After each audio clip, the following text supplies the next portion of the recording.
अमरावती शहर हादरून टाकणारी एक अत्यंत धक्कादायक घटना समोर आली आहे। तपोवन परिसराच्या मागील जंगलात एका तरुणीचा अर्धवट जाळलेल्या अवस्थेतील मृतदेह आढळून आल्याने संपूर्ण शहरात खळबळ उडाली आहे। मृतदेहाजवळ लोखंडी रॉड आढळल्याने ही हत्या असल्याचा संशय अधिक गडद झाला आहे। ओळख पटू नये म्हणून मृतदेह जाळण्याचा प्रयत्न करण्यात आल्याचा प्राथमिक अंदाज पोलिसांनी व्यक्त केला आहे।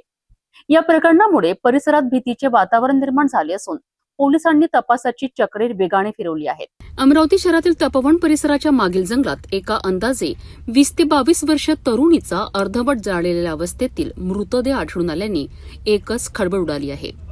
जंगल परिसरात फिरण्याकरिता गेलेल्या काही नागरिकांना हा मृतदेह दिसून आला। त्यांनी तत्काळ याबाबत गाडगेनगर पोलिसांना माहिती दिली। माहिती मिळताच पोलिसांचे पथक तातडीने घटनास्थळी दाखल झालेत।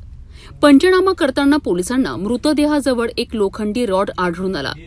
त्यामुळे प्रथमदर्शनी तरुणीच्या डोक्यावर रॉडने वार करून तिची हत्या करण्यात आली असावी असा संशय व्यक्त केला जात आहे। यानंतर ओळख पटू नये आणि पुरावे नष्ट व्हावेत यासाठी मृतदेह जाळण्याचा प्रयत्न करण्यात आल्याची शक्यता पोलिसांनी वर्तवली आहे। पोलिसांच्या प्राथमिक तपासानुसार ही घटना अंदाजे 3 दिवसांपूर्वी घडली असावी। मात्र मृत तरुणीची ओळख अद्याप पटलेली नाही।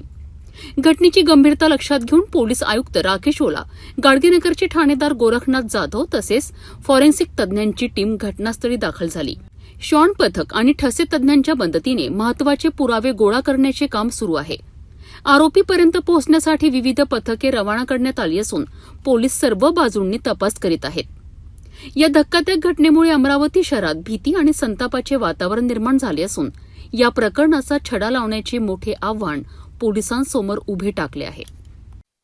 तपोवन परिसरातील जंगलात आढळलेला हा अर्धवट जळालेला मृतदेह नेमका कोणाचा आहे, तरुणीची हत्या कोणी आणि का केली, तसेच पुरावे नष्ट करण्यामागचा उद्देश काय होता, याचा उलगडा आता पोलीस तपासातूनच होणार आहे।